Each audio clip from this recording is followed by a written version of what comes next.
오늘 두 가지 보려고 합니다. 지난번 또 봤는데, 첫째, 인간은 본질상 진노의 자녀다라는 겁니다. 3절 한번 보실까요? 3절 보시면 끝에 우리는 다른 이들과 같이 본질상 진노의 자녀이었더니 이렇게 말합니다. 인간은 본질상 진노의 자녀입니다. 제가 얼마 전에 사우나를 갔는데요. 그 탈의를 하고 사우나에 딱 들어갔는데 얼마나 하수구 냄새가 올라오는지.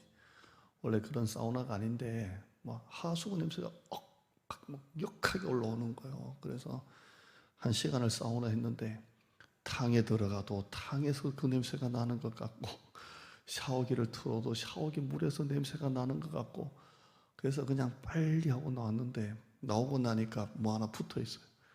하수도 공사한다고. 그러니까 막 아무리 씻어도 이게 샴푸 향이 나야 되고 뭐 나야 되는데 처음부터 끝까지 하수구 역한 냄새를 맡고 나왔는데요. 우리가 그랬다는 거예요.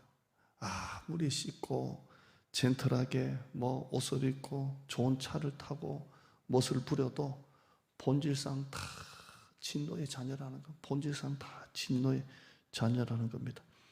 본질이라 이 말은 우리 힘으로는 선함이 없고 자력으로는 구원에 이를 수 없는 아주 본질상 진노의 자녀라는 겁니다.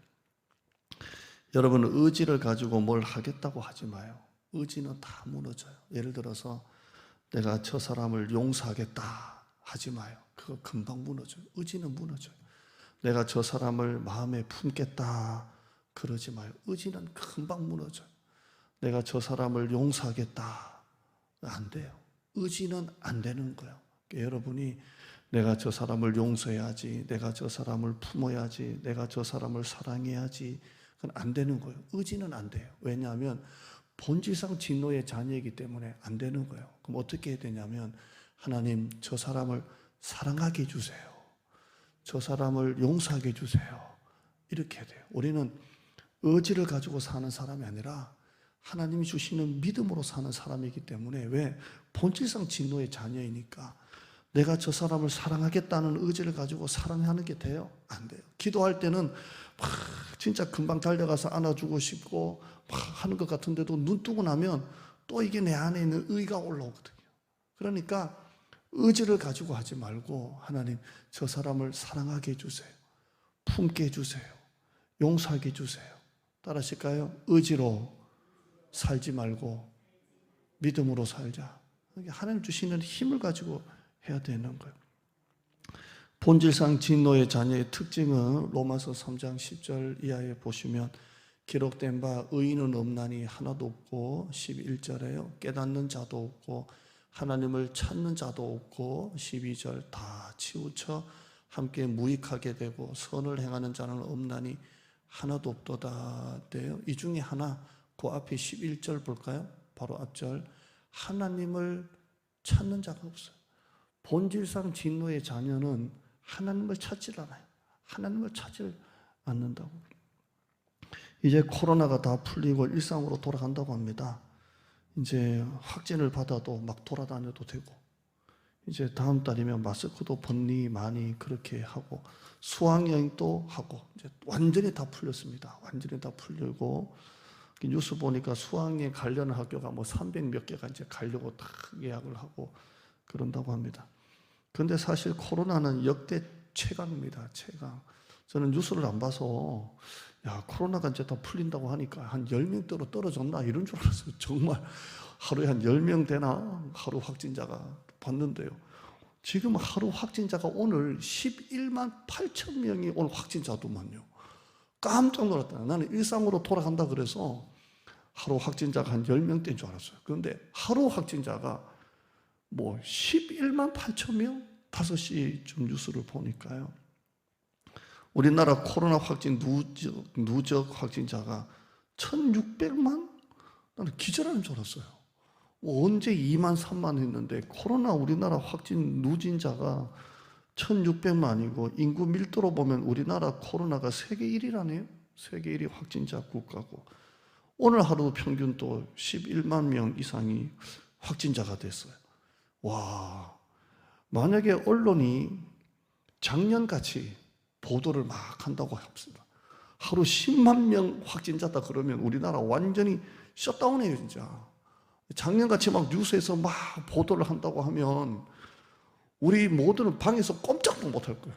그러잖아요. 하루 10만 명 확진자인데 어떻게 돌아다녀요? 방에서 죽는 줄 알고 꼼짝도 안 하고 살 겁니다. 그런데 언론에서 계속 괜찮다고 하니까 하루 확진자가 11만 8천 명인데도 지금 코로나가 얼마나 둥둥 떠다니겠어요. 작년 수준과 비교할 수 없이 하루에 11만 명이 그냥 막 우리나라 인구 5명 중에 4명 중에 1명이 확진자인데, 근데 언론에서 괜찮다고 하니까 또 우리는 괜찮은 줄 알고 다녀요. 그냥 또 1000명, 2000명일 때 교회 20명 해라, 10명 해라, 10% 해라, 20% 해라 그럴 때는 또 죽는 줄 알았다가 지금은 하루 확진자가 10만 명이 넘어도 괜찮다고 하니까 우리는 또 괜찮은 줄 알고 살아요. 코로나가 눈에 안 보이니까 그냥 언론에서 괜찮다고 하면 괜찮은 줄 알고 죽는다 그러면 죽는 줄 알고 교회도 안 나오고 그래요. 이제 다 일상으로 돌아갑니다. 다 돌아가요. 장사도 보니까 다 손님들도 많고 또 해외여행도 지금 북적북적 지금 막 올라가고 또 수학여행도 하고 다 일상 회복이더라고. 뭐 새벽까지 막 북새통이더만요. 이제 여름 되면 이제 우리 여기 앞에 이제 학생들 이제 한동안 2년 동안 참 조용했는데 또 북적북적 할 건데요. 사실 교회가 다시 일상으로 돌아올까라는 문제가 있습니다. 다시 일상으로 돌아가면서 모든 것이 다 이제 정상 회복인데 교회가 사실 원래대로 돌아올까? 코로나 이전과 똑같이 돌아올까? 지금 한국교회 지금 정확한 통계가 30% 정도가 줄었다고 하죠. 30% 정도가 줄었고 아직 돌아오지 않고 있다고 합니다. 이건 정확하게 교회 성장 전문가들이 코로나가 지나가도 30% 정도는 돌아오지 않을 것이다 이렇게 봤는데 아직은 정확하게 지금 그렇게 지금 되고 있습니다. 하나님이 왜 코로나를 주셨을까요? 이제 2년 만에 다시 정상으로 돌아오는데 왜 교회는 코로나 전의 일상으로 돌아오지 못할까요? 제가 이걸 기도를 하면서 하나님이 코로나를 주신 이유, 또 한국교회가 2년 동안 코로나를 지나가게 하신 이유가 다 이거구나. 우리 교회가 제가 코로나 막 터지고 난 다음에 2번째 주일날 알곡과 가라지 설교를 한 적이 있어요. 하나님이 코로나를 통해서 알곡을 가리고 가라지를 가를 것이다 이렇게 했는데요. 이 코로나가 지나가면서 하나님이 왜 한국교회를 이렇게 하실까 할 때 그러시는구나. 우리가 밀 털듯이 털면은 가라지는 날아가고 알곡은 남아있듯이 코로나를 통해서 이렇게 터신 거예요. 터셔서 알곡과 가라지를 이렇게 남겨놓은 거예요. 하나님은 마지막 시대에 하나님은 예배하는 자들을 찾으신다 그랬어요. 요한복음 4장 23절에 아버지께 참되게 예배하는 자들은 영과 진리로 예배할 때가 오나니 곧 이때라. 아버지께서는 자기에게 이렇게 예배하는 자들을 찾으신다라고 되어 있어요. 이 마지막 시대는 정말 하나님을 찾느냐 안 찾느냐로 지금 갈라질 것 같아요. 이제 코로나가 지나가잖아요. 이제 하나님을 찾느냐 안 찾느냐로 갈라질 것 같아요. 하나님은 이 마지막 시대에 하나님을 찾는 사람을 찾으신다고 되어 있거든요. 저와 여러분이 그런 교회와 성도 되기를 축원합니다. 이게 본질상 진노의 자녀는 하나님을 찾질 않아요. 그러나 거듭난 하나님의 자녀는 하나님을 찾거든요. 예배에 목말라 하고 예배를 드리지 않으면 우리는 훨씬 더 답답해하는 사람이고 그러잖아요. 목회자도 휴가를 가면 한 일주일 동안 자유합니다. 여러분이 저를 따라다니면서 휴가 때 뭐 했는가 보고받지는 않잖아요. 자유해요. 편안하게 구경도 하고 맛있는 음식도 먹고 편안하게 쉽니다. 그런데 그렇게 일주일이 있다 오면요 마음에 좀 답답한 게 있어요. 몸은 너무 편하게 쉬다 왔는데 기도해야 되겠다. 이제 밀렸던 기도, 밀렸던 거 해야지. 그러면서 이 마음에 컬컬함이 있거든요. 우리 예수 믿는 우리는 본질상 진노의 자녀는 하나님을 찾는 자가 없지만 우리는 코로나가 오든 코로나보다 10배 강하게도 온다 만다 오든 말든 우리는 하나님을 찾는 거예요. 할렐루야. 우리는 본질상 진노의 자녀가 하나님을 찾지 않지만 우리는 하나님 앞에 예배하는 자들을 찾으시는 하나님. 여러분 가정의 예배가 다시 회복되기를 축원합니다. 다시 회복됐으면 좋겠어요.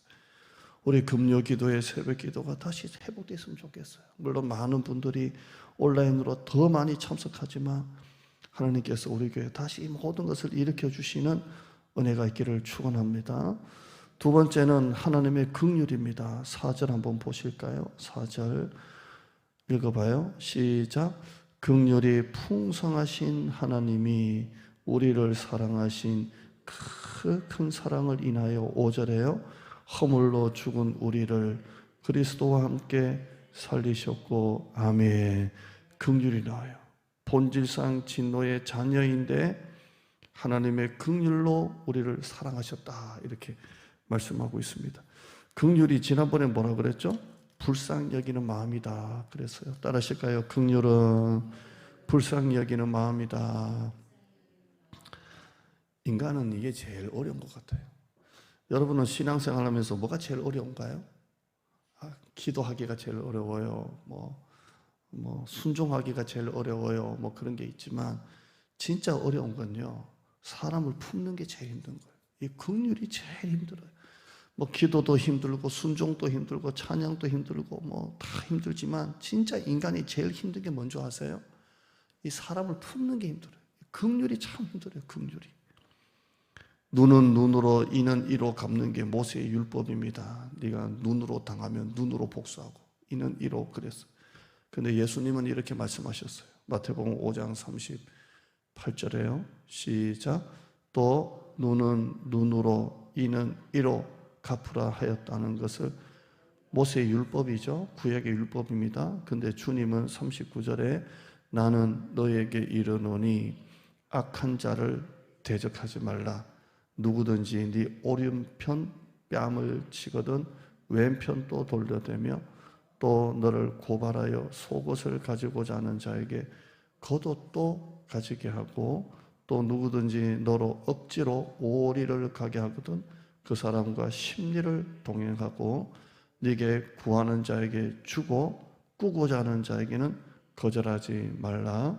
또 네 이웃을 사랑하고 네 원수를 미워하라 하였다는 것을 너희가. 이게 무슨 말이에요? 나를 잘해주는 사람은 사랑하고 나를 미워하는 사람은 미워하고 눈은 눈으로 이로 들었지만 44절이에요. 시작. 나는 너희 원수를 사랑하고 너희를 박해하는 자를 위하여 기도하라. 여러분 지금 38절에서 44절까지 읽으셨는데 이게 대화인데요. 사실 대화인데요. 누가 내 오른편 팜을 탁 때리면 여러분 어떻게 해야 돼요? 더 세게 내가 당한 것보다 더 세게 때려야 되잖아요. 근데 누가 오른편 뺨을 때리면 왼편도 속옷을 가져가려면 겉옷도 주고 억지로 오리를 가고자 하면 심리를 가고. 이게 돼요 안 돼요? 안 돼요. 진짜 힘들어요. 누가 뒤에서 나를 욕하고 비방하고 막 그렇게 다니는데 내가 그 사람을 품을 수 있나요? 이거 안 되는 거예요. 사실 참 어려운 거예요. 나를 미워하고 비판하고 배신한 사람을 내가 그 사람을 품는다는 것은 진짜 영적인 싸움이에요. 영적인 싸움이에요. 그러나 인간이 아무리 악해도 누구에게만큼은 한없이 긍휼해요. 인간이 아무리 악해도 누구에게만큼은 한없이 긍휼해요. 누구일까요? 자식 새끼. 자식한테만큼은 그렇게 정말 서운한 마음도 있고 정말 있는데도 금방 풀어져요. 참 그래요. 저 새끼를 내가 다시는 안 보리라. 자식한테도 쏘난 게 있을 수 있잖아요. 과자 먹는데 하나 빼먹었다고 째려보면 이 새끼야 내가 니한테 해준 게 얼마인데 과자 하나 먹었다고 이럴 수도 있잖아요. 그런데 자식한테만큼은 한없는 게 부모의 마음이에요. 자식한테만큼은 긍휼이 한이 없어요. 누가 나한테 한번 욕했다고 평생 원수로 사는데 자식은 별짓을 다 해도 부모는 다 품는 거예요. 다 품어요. 여러분의 자식이 크면 클수록 짠한 거 있나요? 크면 클수록 짠한 게 있어요. 우리 애도 지금 29인데 짠하고 27도 짠하고 짠. 크면 클수록 왜 이렇게 짠한 거 몰라. 요즘 취업도 잘 안 되고 참 우리 때는 뭐 일하려고 하면 일할 뭐라도 있었잖아요. 버스 타면 버스 언니가 오라이 뭐 이런 것도 있었고, 엘리베이터 타면 엘리베이터 언니가 엘리베이터도 눌러주고, 이제는 그런 직업 다 없어지고 일할 게 없잖아요. 일할 게. 그러니까 애들 보고 있으면 짠한 거예요. 큰 놈 좀 더 사는 거 보고 오면 짠하고, 작은 애 이제 취업 앞두고 있는 거 보면서 짠. 이게 부모가 자식한테만큼은 그렇게 불쌍한 마음이 생겨요. 불쌍한 마음이. 아무리 서운해도 그냥, 제가 목포에 있을 때는 고원사님이 자녀한테 그냥 뭔 소리를 들어가지고 막 내가 전혀 다시는 안 본다고, 손자를 내가 다 업어 키우고 해도 저렇게 그냥 그런다고 하더만 며칠 안 가서 또 손자 업고 돌아다니고 왜? 자식한테만큼은 그런 일이 한이 없는 거예요. 한이 없어. 이게 바로 아버지의 마음이에요. 큰절한 마음이 아버지의 마음이에요. 자, 우리는 본질상 진노의 자녀였어요. 죽을 수밖에 없었어요. 허물로. 그런데 하나님이 우리를 그 큰 긍휼로 우리를 사랑하사 그 큰 사랑으로 우리를 살리신 거예요. 그게 4절 5절이에요. 다시 한번 읽어봐요. 시작. 긍휼이 풍성하신 하나님이 우리를 사랑하신 그 큰 사랑을 인하여 허물로 죽은 우리를 그리스도와 함께 살리셨고, 아멘. 100번 1000번도 우리는 죽을 수밖에 없었어요. 만약에 하나님이 우리 같았으면 우리는 벌써 지옥에 떨어져도 100번 한번 떨어졌어요. 그런데 하나님이 우리 마음이 아니라 아버지의 마음이니까 여러분이 아무리 죄를 지어도 하나님은 또 용서해주고 또 용서해주고 또 용서해주고 또 용서해주고, 그게 아버지의 마음이에요. 누가복음 15장에 보면 아버지의 유산을 미리 받아가지고 집 나간 탕자가 나오죠. 그래서 허랑방탕하게 살다가 도저히 살 수 없으니까 아버지께로 돌아가자. 아버지 집에는 품꾼이 얼마나 많은 거, 아버지께로 다 쓰고 거지가 돼가지고 냄새가 얼마나 나겠어요. 돼지 치는 종으로 살았으니 터벅터벅 걸어가는데, 성경은 뭐라고 되어 있어요? 아직도 거리가 먼데, 옛날에는 상거가 먼데 거리가 먼데 아버지가 그 아들을 딱 한눈에 알아보고 뛰쳐내려가가지고 내 아들아 내 아들아 목에다가 키스하고 반지를 빼고 옷을 갈아입히고 막 그러지 않습니까? 그게 바로 아버지의 마음이에요. 자기 유산 다 받아가지고 먼 나라 가서 허랑방탕했는데도 그 아들을 불쌍히 여기는 거예요. 누가복음 15장 24절에 이 내 아들은 죽었다가 다시 살아났으며 내가 잃었다가 다시 얻었노라 하니 그들이 즐거워하더라. 그 아들의 잘못한 건 하나도 안 보이는 거예요. 그 아들 돌아온 것밖에 안 보이는 거예요. 돌아온 것밖에. 그러잖아요. 여러분 뒤돌아보면 자식이 나한테 잘못한 게 보여요? 내가 애한테 미안한 것만 보여요? 또 얘기 잘하세요. 또 애가 나한테 잘못한 게 보여요? 내가 애한테 미안한 게 자꾸 생각나요? 그러잖아요. 부모는 자식이 나한테 손했던 건 하나도 기억 안 나고 그냥 내가 애한테 그냥 미안한 거예요. 다른 부모보다 좀 더 못해준 게 더 미안하지 않아요? 이상하게 그냥 그때 내가 왜 애를 때렸던가, 그때 내가 왜 혼냈던가, 왜 내가 성질 냈던가 미안한 것만 생각나는 거예요. 그게 바로 아버지의 마음이에요. 아버지의 마음. 요나가 니느웨 땅 가가지고 니느웨 땅 멸망될 줄 알았는데 그들이 회개하니까 하나님이 돌이키잖아요. 그러니까 하나님께 얼마나 불평을 합니까? 성질을 냅니다. 요나서 4장 9절 보면 하나님이 요나에게 이르시되 네가 이 박농쿨로 말미암아 성내는 것이 어찌 옳으냐 하시니 그가 대답하되 내가 성내어 죽기까지 할지라도 옳으니이다 하니라. 아우, 이 도끼 보세요. 내가 성내어 막 내가 죽기까지 할지라도 내가 맞아요 이렇게 하는 거예요. 그런데 하나님이 이렇게 말하세요. 요나서 4장 10절에 여호와께서 이르시되 네가 수고도 아니하였고 재배도 아니하였고 하룻밤에 났다가 하룻밤에 말라버린 이 박농쿨도 네가 아꼈거든. 11절에요. 시작.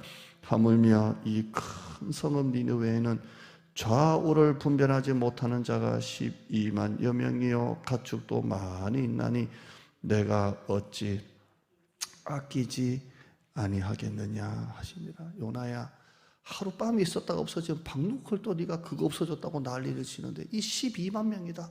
내가 어찌 이들을 불쌍히 하지 않겠느냐 이렇게 합니다. 이게 바로 아버지의 마음이에요. 이방인을 향한까지도 아버지의 마음이에요. 이 긍휼이 용서로 이어지는 거예요. 용서로 이어집니다. 여러분, 이 부모의 마음이 우리 마음 가운데 있기를 축원합니다. 설령 제가 목회를 해보고 또 부교육자 생활도 한 20년을 해봤는데요, 이게 목사의 마음을 아프게도 하고 힘들게도 하고 그래도요, 이 목회자에게는 특별한 은사가 있는 것 같아요.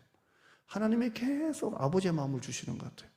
여러분 또 서운한 일을 당하면 서운해하죠.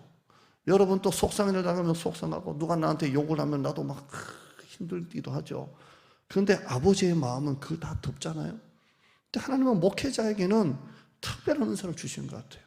그냥 처음에는 서운하고 속상하고 힘들어도 기도를 하면 그 아버지의 마음으로 다 이렇게 품게 돼요. 아이고, 돌아왔으면 좋겠다, 돌아왔으면 좋겠다. 이게 긍휼인 것 같아요. 여러분, 내가 죽어야 하나님의 긍휼이 임합니다. 우리 오늘 기도합시다. 하나님, 모든 영혼을 다 품을 수 있는 아버지의 마음을 주시옵소서. 기도하겠습니다. 하나님 감사합니다. 용서해야지, 사랑해야지, 품어야지, 의지 가지고는 안 됩니다. 안 됩니다. 조금만 소리 좀 줄여줘요. 안 됩니다. 하나님, 내 의지 가지고 안 됩니다. 아버지의 마음이 부어져야 합니다. 본질상 진노의 자녀인 우리를 큰 긍휼로, 그 큰 사랑으로 허물로 죽을 수밖에 없는 우리를 살리셨고라고 했습니다. 이 아버지의 마음이 부어져야 됩니다. 긍휼에 대해서 100개, 1000개 논리적으로 나눠봐도 아버지의 마음이 있어야 됩니다. 아무리 성경 공부를 통해서 긍휼이 무엇인지 아무리 공부를 하고 해도 아버지의 마음이 부어져야 됩니다. 불쌍히 여기는 마음이 있어야 됩니다. 내가 죽어야 됩니다. 내가 죽어야 아버지의 긍휼이 내 안에 임합니다. 하나님, 아버지의 마음을 내게 주시옵소서. 모든 영혼을 다 품을 수 있는 아버지의 마음을 주시옵소서. 설령 누가 나를 욕하고, 누가 나를 비판하고, 누가 나를 반대하고, 누가 나를 혹시나 정말 심지어 저주까지 하고 다녀도 아버지의 마음을 내게 주시옵소서. 그 영혼을 품을 수 있는 아버지의 마음을 내게 주시옵소서. 자식에게 향하는 부모의 마음을 주시옵소서. 아무리 자식이 100번 1000번 잘못해도 자식 잘못한 것은 눈에 들어오지 않습니다. 그게 바로 아버지의 마음입니다. 모든 영혼을 다 품을 수 있는 아버지의 마음을 내게 주시옵소서. 목회자가 장로님을 품고 권사님을 품고 집사님을 품고 어린아이를 품게 하여 주시고, 장로님도 목회자를 품고 권사님을 품고 집사님을 품고 어린아이를 품게 하여 주시고, 우리 모든 성도가 모든 성도를 다 품고 용서하고 사랑하고 더 사랑할 수 있는 아버지의 마음을 부어 주시옵소서. 교회가 뭐가 모자라서 싸우고 그렇게 하겠습니까? 긍휼이 없어서 그렇습니다. 가난한 교회도 큰 교회도 부유한 교회도 삼각개척 교회도 아버지의 마음이 부어지면 모든 교회가 다 행복합니다. 아버지의 마음을 부어 주시옵소서. 예수님의 이름으로 기도드리옵나이다. 아멘.